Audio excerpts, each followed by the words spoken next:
The question is, Ankur is working as a production manager in an organization. His subordinate Saurabh discussed with him a method of production which will reduce the cost of production. But due to some personal problems, Ankur's mind is preoccupied. He is not in a position to understand the message. Saurabh gets disappointed by this. Identify the factor which act as a communication barrier. Explain three other factors of the same group of the communication barrier. तो यहाँ पे question में given है कि अंकुर जो है वो एक प्रोडक्शन मैनेजर है, उसका जो सबऑर्डिनेट है सौरभ, उसने उसके साथ एक मेथड ऑफ प्रोडक्शन को डिस्कस किया जिससे जो कॉस्ट ऑफ प्रोडक्शन है वो कम हो सकता था, राइट। बट क्योंकि अंकुर अपने पर्सनल प्रॉब्लम की वजह से उसका जो माइंड था वो पहले से प्रीऑक्यूपाइड था कि वो अपने मन, उसके कुछ घर के टेंशन से जिसको वो सोच रहा था अपने मन में, राइट। तो वो आपके सौरभ के मैसेज को सुन के समझ नहीं पाया, ठीक है। सौरभ को इस चीज से ही गॉट डिसअपॉइंटेड। तो यहाँ पे आपको बताना है कि ये ऐसा कौन सा फैक्टर है जो यहाँ पे कम्युनिकेशन बैरियर है, और आपको इस टाइप के 3 और बैरियर्स एक्सप्लेन करने हैं। तो यहाँ पे जिस फैक्टर की बात की जा रही है वो है आपका साइकोलॉजिकल फैक्टर, बिकॉज जो अंकुर है उसका माइंड पहले से प्रीऑक्यूपाइड था, राइट, जिसकी वजह से वो आपके सौरभ के मैसेज को सुन नहीं पाया, समझ नहीं पाया, ठीक है, बिकॉज वो ऑलरेडी टेंशन में था तो सौरभ की बातों पे ध्यान नहीं दे पाया। तो ये आपका क्या है, ये आपका एक स्टेट ऑफ माइंड है जिसमें जिसकी वजह से आपका जो कम्युनिकेशन प्रोसेस है वो आपका पूरा नहीं हो पाया, राइट। तो यहाँ पे कौन सा फैक्टर है, ये है आपका साइकोलॉजिकल फैक्टर। साइकोलॉजिकल बैरियर में कौन सा बैरियर है, ये है आपका lack of attention. Lack of attention, क्योंकि अंकुर का माइंड पहले से अपने घर के टेंशन की वजह से प्रीऑक्यूपाइड था तो सौरभ की बातों पे ध्यान नहीं दे पाया। तो ये आपका एक साइकोलॉजिकल फैक्टर है जो आपके कम्युनिकेशन के प्रोसेस को अफेक्ट करता है। अब इसका आपको 3 और टाइप्स बताना है।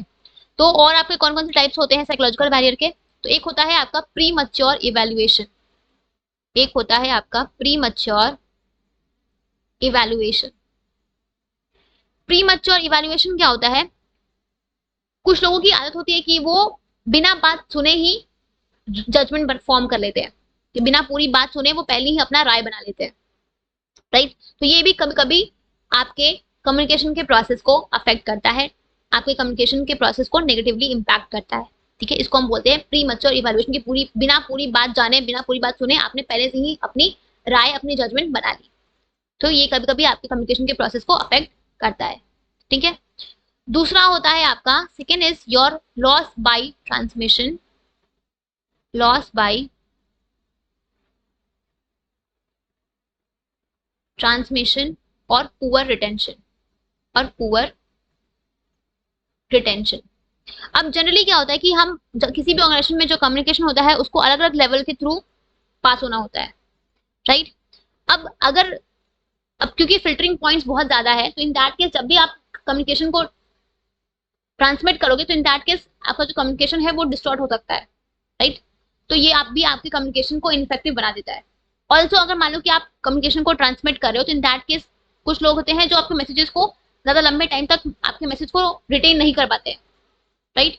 तो इन दैट केस अगर वो रिटेन नहीं कर पाएंगे तो वो प्रॉपरली आपके मैसेज को कम्युनिकेट नहीं कर पाएंगे आगे, तो ये भी आपके कम्युनिकेशन के प्रोसेस को इफेक्टिव बना देगा, बिकॉज आपका जो कम्युनिकेशन, आपका जो मैसेज है वो कंप्लीटली ट्रांसमिट नहीं हो पाया है, राइट, वो आधा अधूरा कम्युनिकेट हुआ है। तो ये भी आपके कम्युनिकेशन के प्रोसेस को अफेक्ट करता है, ठीक है।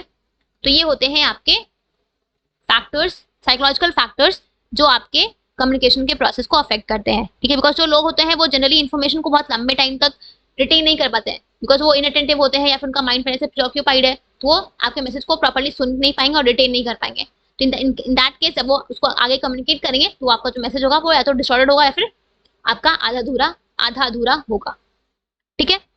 तो इसके वजह से आपका जो कम्युनिकेशन है वो इनइफेक्टिव हो जाएगा, ठीक है।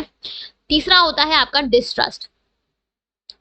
डिस्ट्रस्ट मतलब कि अगर मान लो कि जो सुपीरियर है, ठीक है, उसको आपके सबऑर्डिनेट्स पे या फिर जो भी सेंडर है, रिसीवर्स, उनके बीच में आपस में म्यूचुअल ट्रस्ट नहीं है, विश्वास नहीं है, तो इन दैट केस ये भी आपके कम्युनिकेशन के प्रोसेस को इनइफेक्टिव बना देगा, ठीक है। तो किसी भी, बिकॉज अगर दोनों पार्टीज को आपस में एक दूसरे पे बिलीव ही नहीं है तो वो एक दूसरे के मैसेज को समझ ही नहीं पाएंगे ना, और दोनों को एक दूसरे पे बिलीव नहीं है तो दोनों एक दूसरे के मैसेज को नहीं समझ पाएंगे, बिकॉज वो एक दूसरे पे विश्वास ही नहीं करते हैं। ठीक है, तो इन दैट केस जो आपका कम्युनिकेशन है वो इनइफेक्टिव हो जाएगा। ठीक है, तो ये आपके 3 टाइप्स ऑफ साइकोलॉजिकल बैरियर्स हैं। ठीक है।